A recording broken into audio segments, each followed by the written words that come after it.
Go speaker, my Prime Minister already told you about the 4 levels of mechanism that we are going to undertake when we conduct this thing, right?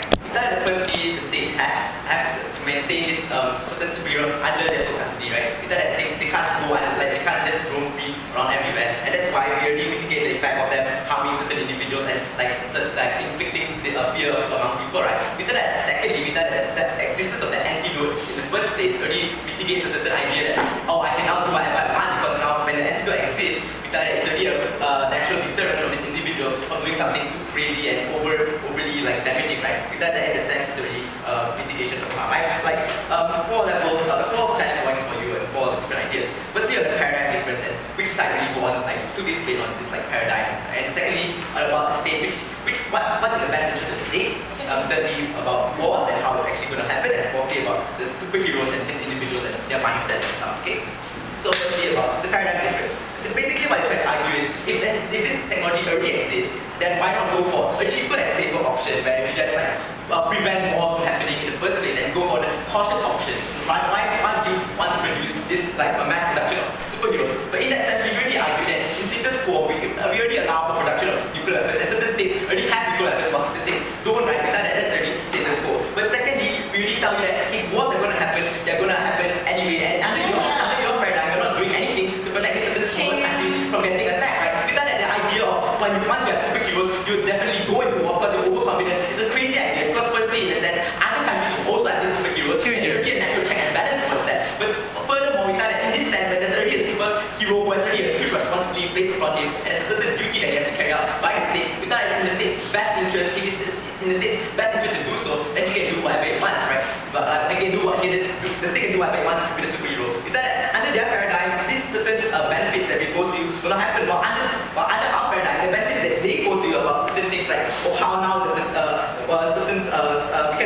can actually prevent wars and catch criminals and stuff. We thought under our side we fit that case better, right? Because now we can catch more terrorists and we can prevent more even better through the sense that why the whole sense the US doesn't bomb North Korea yet is because there's already a nuclear deterrent there, right? And we thought in this sense we promote a superhero deterrent, and that's why it's sort of better. Secondly, what's in the state's best interest, right? Is it to sort of go in the cautious area or go into and adventure into technology and produce more superheroes? We thought in this sense, there's really technology available. It's a natural interest of states to pursue technology, to actually push the boundaries of technology. That's why we really encourage space exploration and stuff, right? We thought in that sense, states always have an incentive to go and push the boundaries of technologies, right? Stuff, right? But secondly, we thought why is it in the state's best interest to do it? It's because of a certain defense, right? If certain small states like Philippines, right? If they happen to have a less military army compared to China, we thought if it's in their best interest to form certain superheroes, then it's legit that sense. But then they argue, right? What if China also has a superhero, and now they both sort of counter, and China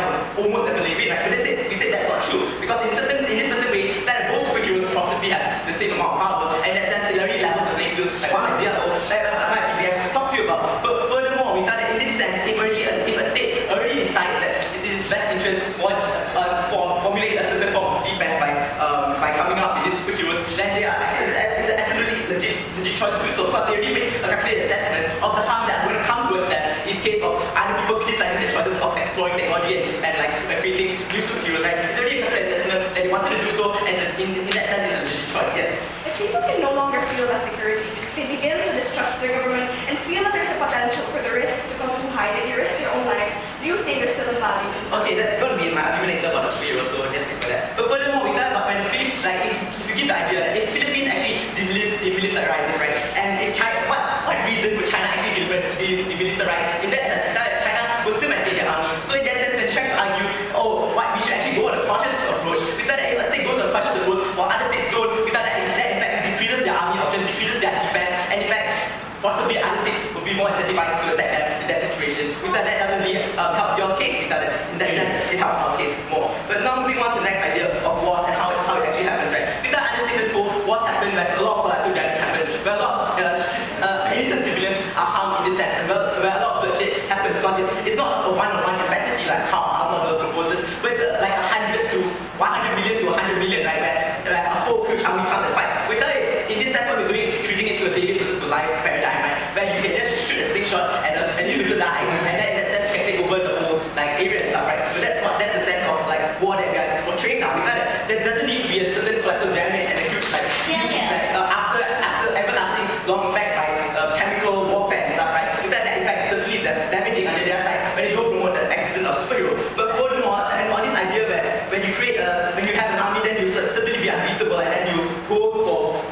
wars and suddenly you abuse your power and those kind of stuff, right? Without that doesn't necessarily happen, and even if it happens under status quo anyways, right? Without that, in these certain situations where China really abuses that there are certain economic dominance over people by constantly taking over certain islands in that's under dispute, right? And under that sense, wars already sort of happen. But furthermore, going to the more contentious issue about superheroes, what they're trying to argue about is now politicians will use these superheroes to abuse their power, like by maintaining their position and stuff, and like because they don't want to receive certain international criticism, and how perception now like people won't feel safe and stuff, right? Without in the first place, if there's already an antidote in existence and there's already like a way to counter these superheroes, then the check and balance already exists in that sense. But if you want to argue that, oh, okay, the politicians are the ones in power of this antidote, and in that sense they can sort of control like whatever the spirit does, then in that sense, because it happens under your paradigm anyway, where already police forces are already under politicians, where they are already manipulated by politicians, and their offices are already manipulated by